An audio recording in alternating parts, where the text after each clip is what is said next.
IPL 2025-এর ঘন্টা বেজে গেছে, যেখানে আইপিএল এর 10টি ফ্র্যাঞ্চাইজির মালিকদের সাথে বৈঠক সেরে ফেলেছে আইপিএল কর্তৃপক্ষ।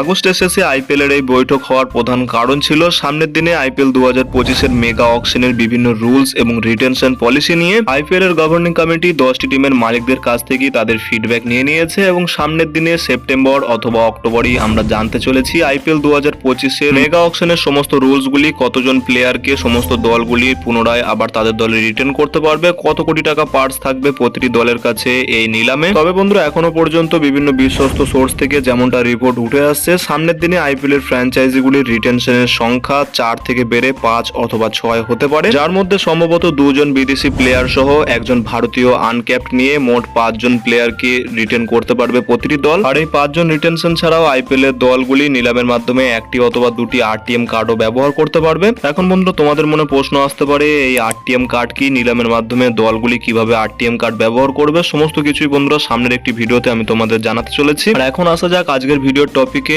আইপিএল 2025 সিজনের জন্য আরসিবি অর্থাৎ রয়্যাল চ্যালেঞ্জার্স বেঙ্গালুরু দল তাদের কোন কোন প্লেয়ারদের পুনরায় রিটেন করতে পারে এবং কোন কোন প্লেয়ারদের তারা রিলিজ করে দিতে চলেছে এই নতুন সিজনে, সম্পূর্ণটা জানার জন্য অবশ্যই বন্ধুরা ভিডিওটিকে স্কিপ না করে শেষ পর্যন্ত দেখতে থাকো। ক্রিকেট এবং আইপিএল রিলেটেড সমস্ত ধরনের জেনুইন আপডেট বাংলায় সবার আগে এই চ্যানেলে পাওয়ার জন্য অবশ্যই চ্যানেলটিকে সাবস্ক্রাইব করে পাশের অল নোটিফিকেশনটিকে অন করে রাখো। বন্ধুরা, এর আগে এই চ্যানেলের মাধ্যমে আমি তোমাদের আইপিএল 2025 সিজনের জন্য 3টি দলের সম্পূর্ণ নতুন রিটেনশন জানিয়েছি, সেই ভিডিওটি চাইলে তোমরা দেখে নিতে পারো। ভিডিওর 3টির লিংক এই ভিডিওর নিচে ডেসক্রিপশনে দেওয়া থাকবে। এখন আসা যাক আইপিএল এর গত সিজনে প্লে অফে কোয়ালিফাই করা সেই চতুর্থ দল রয়্যাল চ্যালেঞ্জার্স বেঙ্গালুরু অর্থাৎ আরসিবি দলের দিকে। বন্ধুরা, অন্যান্য বড় ফ্র্যাঞ্চাইজিগুলির মতো রয়্যাল চ্যালেঞ্জার্স বেঙ্গালুরুর কাছে কোনো আইপিএল এর ট্রফি নেই, তা সত্ত্বেও বন্ধুরা এমন একজন প্লেয়ার এই দলের কাছে রয়েছে যে কারণে এই দলের ফ্যান ফলোয়িং এর সংখ্যা কখনোই কমে না, যে কারণে আইপিএল এর হিস্ট্রিতে যে সমস্ত বড় ফ্র্যাঞ্চাইজি রয়েছে তার মধ্যে আরসিবি অন্যতম একটি বড় ফ্র্যাঞ্চাইজি। আর এই আরসিবি দলের কাছে সামনের সিজনের জন্য রয়েছে মহা সংকট। তার কারণ হলো বন্ধুরা, গত সিজন পর্যন্ত আরসিবি দলের ক্যাপ্টেন ছিলেন ফাফ ডু প্লেসিস, কিন্তু বন্ধুরা সাউথ আফ্রিকান এই ব্যাটারের বয়স বর্তমানে 40, যে কারণে আরসিবি সামনের 3 বছরের জন্য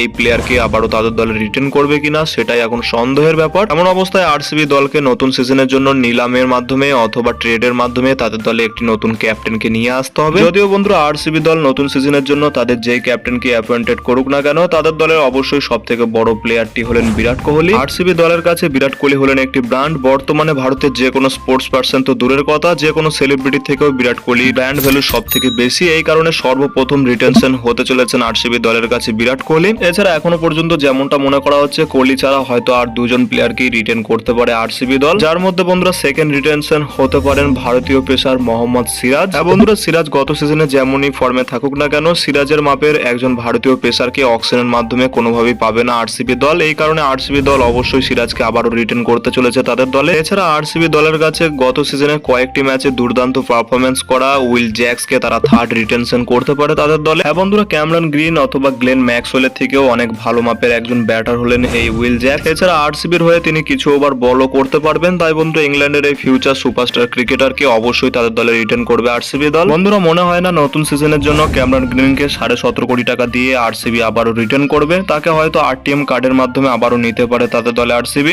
নতুন সিজনে এই 3 জন প্লেয়ারকে রিটেন করার চান্স সব থেকে বেশি রয়েছে। এছাড়া আরো 2 জন প্লেয়ারকে আরসিবি রিটেন করতে পারে, যার মধ্যে নাম্বার 4 রিটেনশন হতে পারেন ভারতীয় ব্যাটার রাজত পাতিদার। তিনি গত সিজনে আরসিবি দলের হয়ে মিডল অর্ডারে দুর্দান্ত ব্যাটিং করেছেন, যেই কারণে তাকে রিটেন করতে পারে আরসিবি। এবং নাম্বার 5 রিটেনশনের কথা বললে একজন ভারতীয় আনক্যাপ্ট প্লেয়ার হিসাবে অনুজ রাওয়াতকে রিটেন করতে পারে আরসিবি। কারণ বন্ধুরা, দিনেশ কার্তিক রিটায়ারমেন্ট নেওয়ার ফলে আরসিবি দলের কাছে একজন ফিনিশার উইকেট কিপার ব্যাটারের অত্যন্ত প্রয়োজন রয়েছে। এই কারণে অনুজ রাওয়াতকে তারা আবার তাদের দলে পুনরায় রিটেন করতে পারে আনক্যাপ্ট প্লেয়ার হিসাবে। তো বন্ধুরা, কিছুটা এমনই হতে পারে নতুন সিজনের জন্য আরসিবি দলের সম্পূর্ণ রিটেনশন। বন্ধুরা, তোমাদের কি মনে হয় আইপিএল 2025-এ আরসিবি দল কোন কোন প্লেয়ারদের রিটেন করতে পারে এবং কাদের রিলিজ করে দিতে পারে? তোমাদের মতামত ভিডিওর নিচে কমেন্ট সেকশনে অবশ্যই জানাও। আর বন্ধুরা, ভিডিওটি ভালো লাগলে ভিডিওটিকে অবশ্যই একটি লাইক করে পারলে বন্ধুদের মধ্যেও শেয়ার করে দিও। দেখা হচ্ছে এমনি কোনো অন্য ভিডিওতে। Till then, bye by.